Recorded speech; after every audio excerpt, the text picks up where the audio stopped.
Going on? How y'all doing?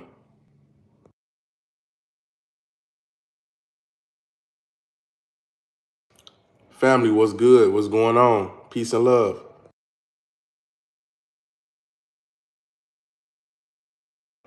Yo, family, what's up? What's up? What's up? What's good, fam? What's good? What's good? What's going on? How everybody doing? Oh man, I am so sick right now. What's going on? Kings and queens, how y'all doing? How y'all doing? Excuse my voice, y'all. I'm sick right now. But I wanna talk to y'all today. What's going on? What's good? What's good? Peace and love, peace and love. We're gonna start in 2 minutes. Peace and love, family. Peace and love. I'm all good. I'm all good. I'm all good. Kings and queens, how y'all doing? Grand rising, grand rising, grand rising, fam. Grand rising. Peace and love. Where y'all come from? What state y'all live in?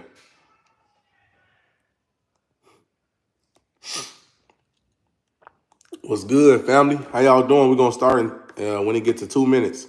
When it get to 2 minutes, fam. What's good? What's good? What's going on, y'all? What's going on? What's going on? What's going on? Family, what's good? What's good? Family, what's up? What's up? How y'all doing? How y'all doing? That's good. Miami, what's up, Miami? How y'all doing? How y'all doing? How y'all doing?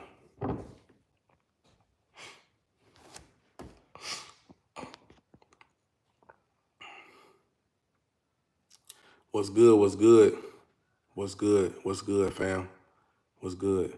4 minute, folks. All right, 1 second. Yo, what's good, family? We're gonna start right now. We're gonna start right now. So look, today I really want to talk to you guys about auto loan and repossessions, right?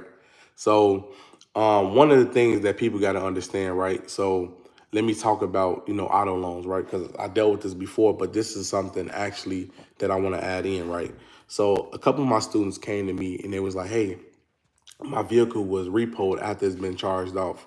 What happened? What do that mean? Like, why was it repoed and then why was it charged off after? I mean, why was it repoed after charged off, right? And so I asked them, who is your lender? And they usually tell me like it was, they said Mercedes-Benz Financial, or some people say GMC Financial, right? And I always tell them like, look, that's a financial company. Even if they charge off the loan, they still gonna take the car. Sometimes in most case scenarios, right? Because you cannot mix up a finance loan with an auto loan, a finance car with an auto loan. Those are two different things. When a finance company financed you a car, they didn't loan money to the dealership or anything. Like they didn't loan money to you in order to get that car. So it's not the same thing as an auto loan. It's an auto finance, and we mix those up most of the time. Now, even if they charge off your vehicle and the lender is no longer looking for the vehicle, you do still have something called automatic license plate readers.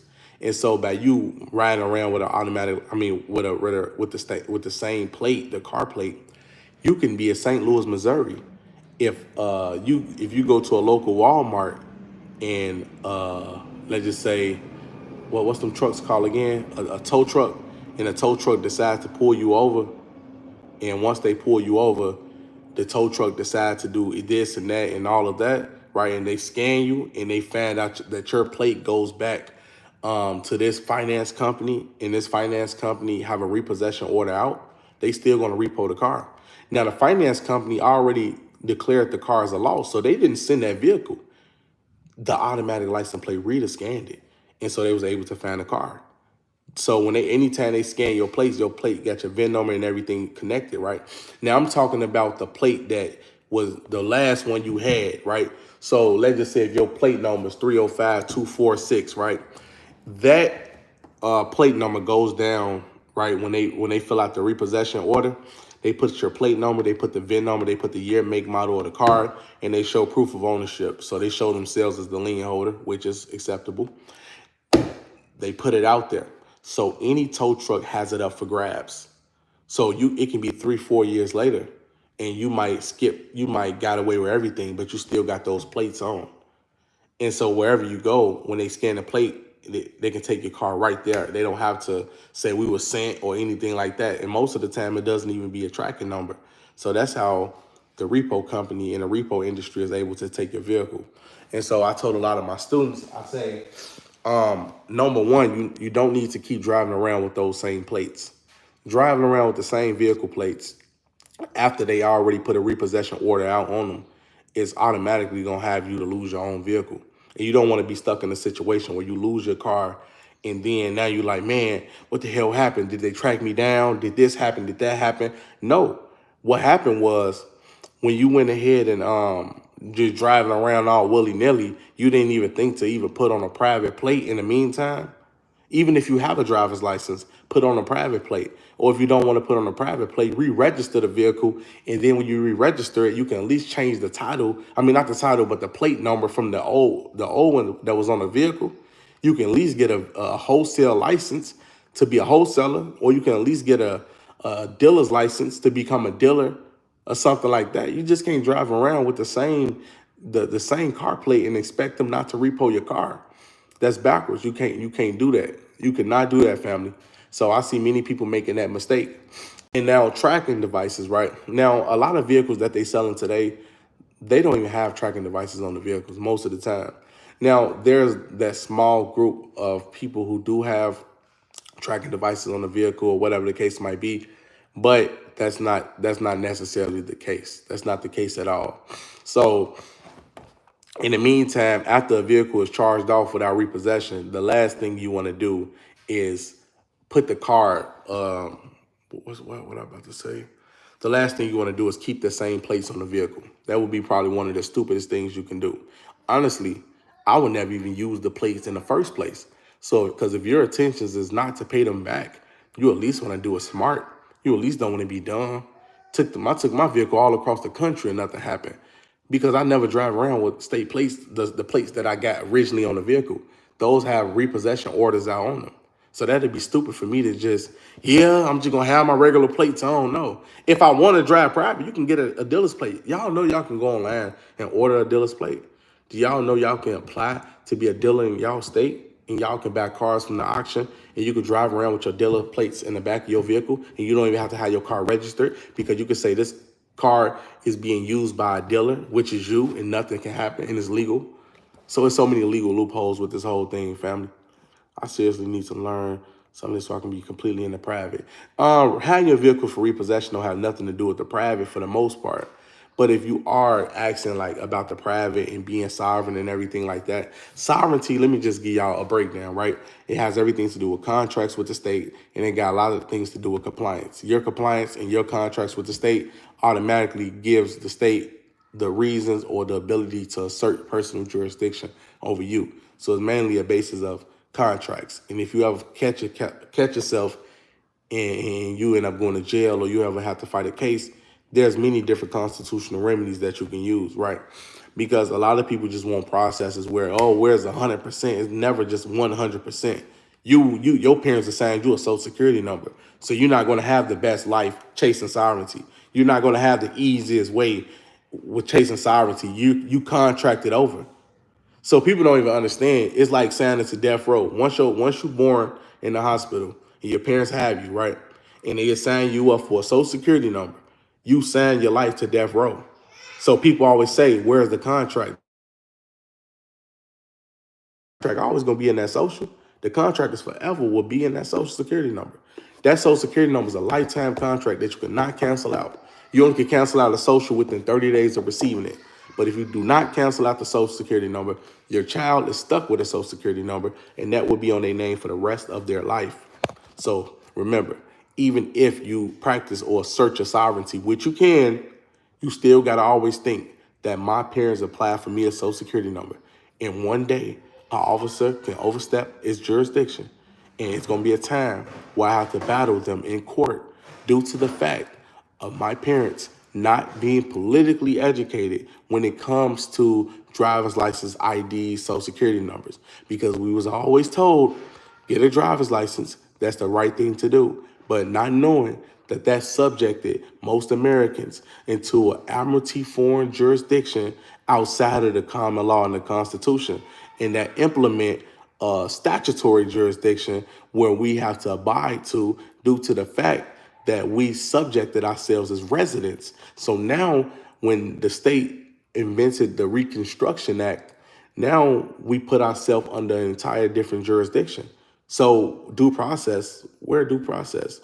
Or common law, common law. So many people coming around, man, what are common law courts? Ain't no common law courts. Common law courts are shut down because the foreign government took over. Ain't no more common law courts. It's either you sovereign or you not. You have contracts or not. Now, have it would have been you was born without any contracts and you never had a contract with the state. You never had a driver's license. You never had a state ID. Now you'll be talking a whole different thing. You'll be talking a whole different talk. You'll be talking an entirely different talk. You would be talking an entirely different talk. Have it would have been you had no contracts with the state. You never had a social security number. You had never had a driver's license. So just be mindful of that, family. But the main thing is the state ID, the driver's license, voter registration, car registration is one of the main elements that they use in order to assert personal jurisdiction, because the presumption is you a resident or a foreign resident of the United States, which would be the federal corporation. Can a foreigner get out of jurisdiction? If you're not originally from America, you can get deported. But if you are from this country and you actually was born in this country, but you never had contracts, you might as well assert your all of your constitutional rights.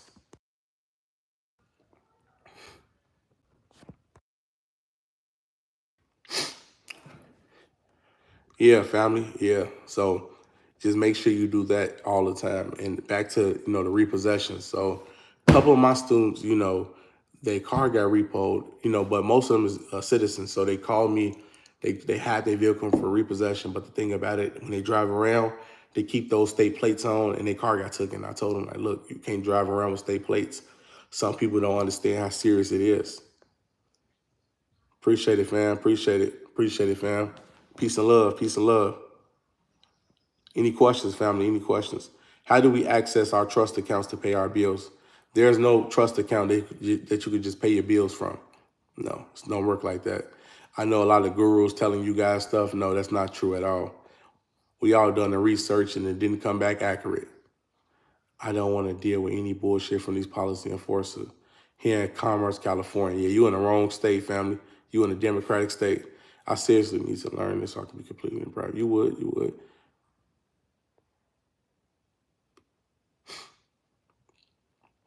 What about a lease? A lease agreement don't have nothing to do with contracts with the state, but if they can prove to a law enforcement that you live there, then yeah, they would gain jurisdiction, because now they got territorial jurisdiction, proving that you're a resident in the state. So that lease agreement can be substantial and it can be challenged in court that he do live in our jurisdiction.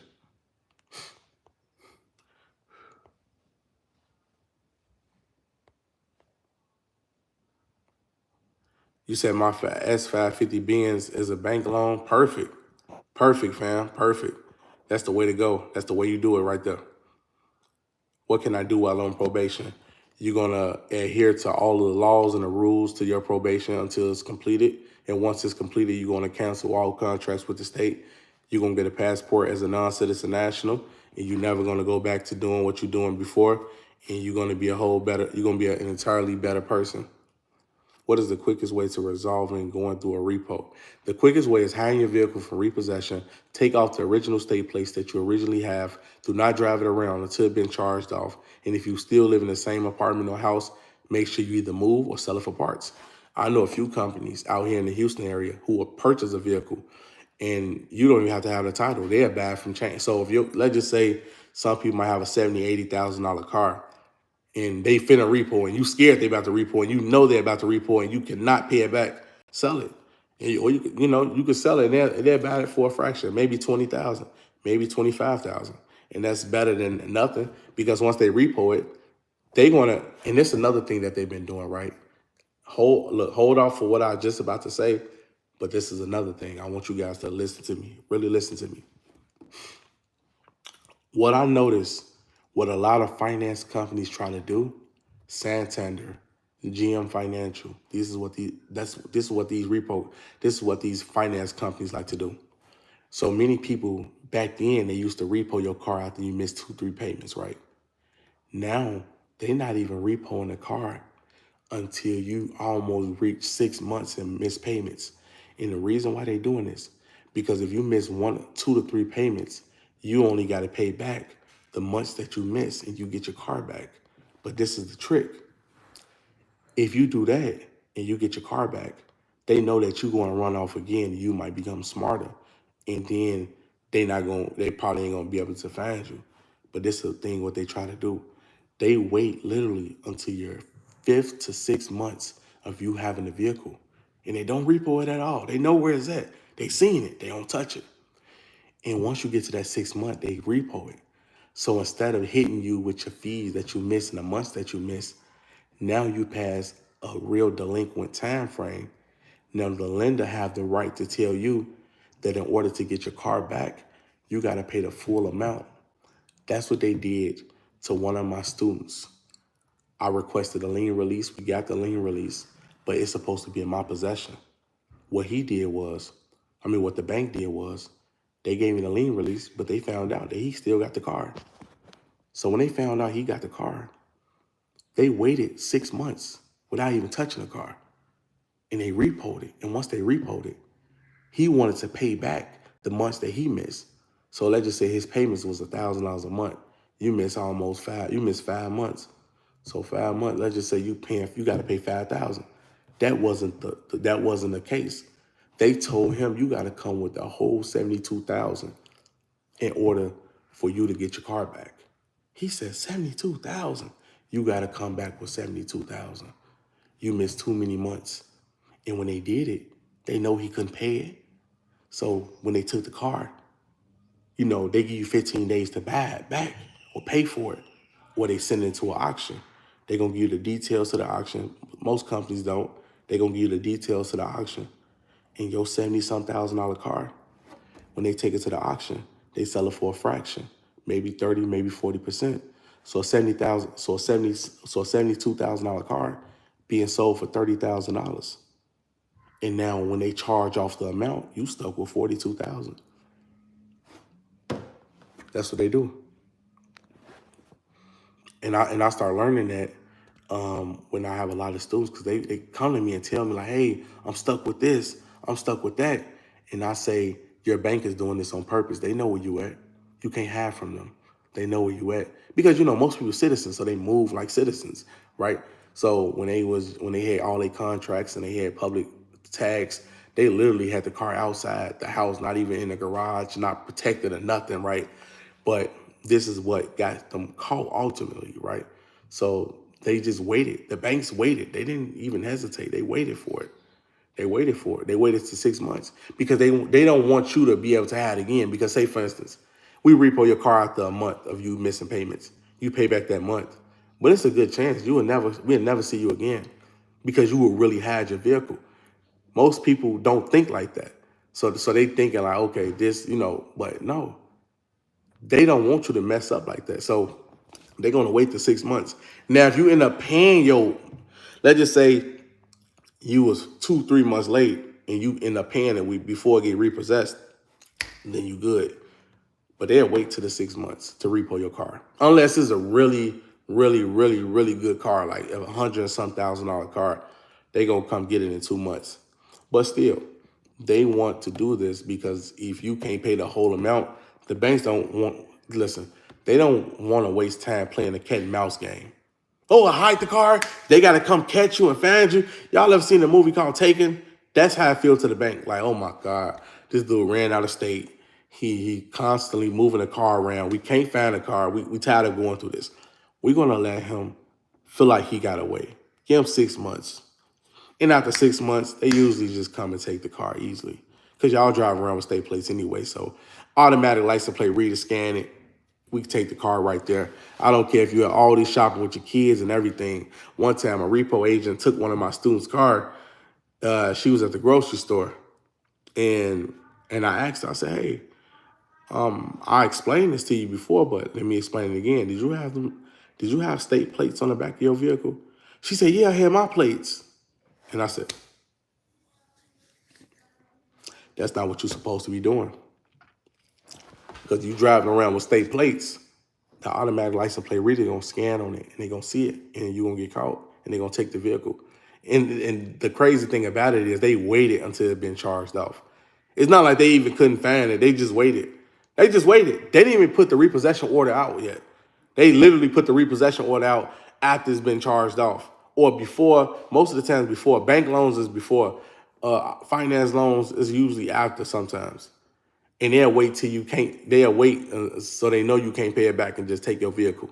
One time in my bank that I had, I called them. I was playing with them. I said, "Hey, do you mind like if I can I drop off the vehicle?" They said, "Sure." You want to drop it off? You want to do a voluntary repossession? I'm like, I play too much. Do you really think I'm finna drop off this vehicle that you guys already paid for? That would be a waste of time. So you can get dealer's plates, family. You can get dealer plates. But no, that'd be a waste of time, family. You don't got to do that. You don't got to do that, fam. You don't got to do that at all. Hey, brother, have you ever seen it? No, I never seen it. What about using a temporary tag? If it's different from what you was issued from the dealer, then yeah, you should be good temporarily. But I wouldn't use any tag that connects back to that vehicle. All right, family, I'm out. So, peace and love to y'all. I hope y'all took this advice, fam. Have a great day, y'all. Stay blessed, family. Stay blessed. Stay blessed. And remember, if you ever need help, you ever need assistance, don't hesitate to contact me or call me at 224-463-1848. Again, my phone number is 224-463-1848. I know I don't be going live a lot. I've been busy, family. I'm finally getting it. I'm getting everything going. My credit score shot up, and it's time for me to go after these banks, right? I've been doing it. I've been waiting over 3 to 4 months to get everything situated. And now everything is on the up and up. I want y'all to stay blessed. I want y'all to get powerful. I want you guys to understand the system that y'all living in and stay blessed, fam. Peace and love, y'all. Stay blessed.